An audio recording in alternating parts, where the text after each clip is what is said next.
وصفة النهاردة بقى لكل عشاق البشاميل الكبير والصغير. مفيش حد مش بيحب البشاميل. النهاردة جايبالك صينية مكرونة بشاميل، بس ايه، تحفة. عايزة اقولك احلى من اكلها من بره 100 مرة. بصي بقى، جوسي ولوسي وكل حاجة. الناس اللي بتحب المكرونة جوسي هتحب الوصفة دي. وعايزة اقولك لو عايزة تعملي هتطلع خرطة كده بخرطتها وتبقى تقيلة، ما تبقاش جوسي كده. هقولك ازاي تعمليها كده. ما خدتش مني وقت خالص ولا مجهود، واحلى من نطلبها من بره 100 مره. عايزه اقولك كنا بره كده يعني، كنا بره في مول كده وطلبناها. ما كانش فيها غير قطعه لحمه بس في كل الطبق كله. لا، احنا بنعمل احلى وانضف وبنكلف اكتر من بره بكتير. اول حاجه انا هعصج كيلو الا ربع لحمه. هستخدم النهارده للصينيه دي اللي وريتها لك كيلو الا ربع لحمه، وكيلو الا ربع مكرونه، و2 لتر لبن. واحده واحده كده معايا وهقولك كل حاجه. انا بحب اعصج اللحمه بالطريقه دي. بسخن طاسه او وok او صينيه، واحط فيها ماده دهنيه ايا كان بقى، زبده او سمنه او زيت. لما الماده الدهنيه تسخن كويس جدا جدا، انزل باللحمه اشوحها كده واخدها تشويحه الاول عشان تغير لونها وتعمل طبقه كده حلوه من تحت. وبعد كده بقى ببتدي احط البصل. لازم اشوح اللحمه الاول. بحس ان اللحمه بالطريقه دي بتكون احلى كتير. حطيها تشويحه كده وتقليبها دقيقتين الاول، وبعدين نزلت البصلايه مفرومه فرم ناعم. تكون مفرومه ناعم عشان ما تبانش في الاكل. ومعاها رشه فلفل اسود ورشه جوز الطيب. وهحط دلوقتي شويه ملح تقريبا كده بالتقريب، نص معلقه ملح، عشان الملح مهم جدا. ظبطه الملح مهمه جدا في اي اكله بتعمليها. ما حطيتش دلوقتي غير الملح والفلفل بس. هبتدي بقى اشوح البصل مع اللحمه على نار عاليه. ليه على نار عاليه؟ عشان اللحمه ما تجيبش ميه، انا مش عايزاها تنزل ميتها. بصوا بقى، ما نزلتش ميه خالص. لازم النار تكون عاليه. بعد كده هنزل بايه بقى على اللحمه؟ رشه بابريكا، رشه قرفه، كام فص حبهان، ورقتين لوري. ولو عندك مستكه حطي كام فص مستكه كده، مستكه من الاصليه اليوناني الاصليه. ماشي. يبقى ملح وفلفل وبابريكا وحبهان ورق لوري وايه ورشه قرفه لو عايز، ورشه بابريكا ده من عندي انا. خلاص اللحمه استوت، ما بتاخدش وقت اطلاقا، يعني 5 دقايق بالظبط بتكون جاهزه. كنت انا في الوقت ده بقى بغلي ميه للمكرونه.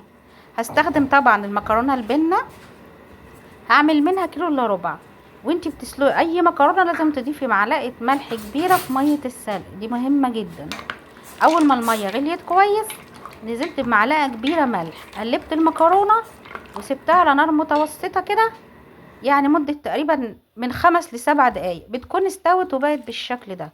انا مبحبش اسويها للاخر، بسويها على دنت اللي هو 3/4 سوا، عشان لسه هتخش معايا الفرن ما تعجنش معايا. واستخدمي مكرونه نوع حلو عشان ما تعجنش معاكي. هي خلاص اتسلقت واخدتها على المصفى، صفيتها. تمام. ما تنسيش تشيلي كوبايه ميه من سلق المكرونه، ممكن نحتاج نزود بيها البشاميل. نعمل البشاميل الجميل بتاعنا. انا ليا طريقه في البشاميل. بعمل ايه؟ بحط على اللتر لبن معلقتين كبار دقيق. ده بالنسبه لي البشاميل بيبقى مظبوط كده. لو عايزه تقليه هتحطي على اللتر لبن 3 معالق دقيق، وعدد المعالق الدقيق على قد معالق الزبده. لو حطيتي معلقتين دقيق تحط لهم معلقتين زبده. انا النهارده هعمل لترين لبن، استخدمت لكل لتر معلقتين دقيق قدامهم معلقتين زبده او زيت او سمنه. طبعا شوحت الدقيق الاول وبعد كده مع الزبده طبعا، وبعدين نزلت ب2 لتر لبن. شويه كده بقى تقليب كده بالمضرب عشان دي ما يتكتلش. هنزل بشويه ملح، نص معلقه صغيره ملح، رشه فلفل اسود، وباكت مرقه فوريه. النوع ده حلو جدا. ممكن تحطي كمان رشه جوز الطيب. لو عندك فلفل ابيض متحطيش فلفل اسود وحطي فلفل ابيض. بص بقى الجمال والروعه. اهم حاجه تقلبيه كويس جدا جدا وعلى نار متوسطه عشان ما يتكتلش. البشاميل كريمي وروعه وقوامه مظبوط جدا. بعد كده هبتدي ايه بقى اظبط الطبقات بتاعتي. لو انت عايزه البشاميل يكون تقيل وماسك في المكرونه وتيجي تقطعيها كده تطلع الخلطه بخرطتها، هتعملي البشاميل تقيل. يعني بدل ما تحطي معلقتين دقيق على اللتر لبن، لا ده انت هتحطي 3 معالق دقيق كبار وقدامهم 3 معالق زبده على كل لتر لبن. يبقى الصينيه دي انا استخدمت لها ايه؟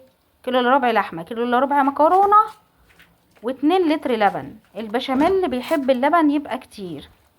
الصنف ده المكرونه البشاميل دي لازم تعملي لها يعني بشاميل كتير. عشان كده تبقى مظبوطه وتبقى تحفه. ما تقولوليش بره زي بره، لا ده احنا بنعمل احلى من بره 100 مره. شايفه الصينيه انا حاطه فيها قد ايه لحمه؟ انت لما بتطلبيها من بره بتبقى فيها كميه اللحمه دي، بيحطوا لك على الصينيه دي كلها ربع كيلو لحمه بس.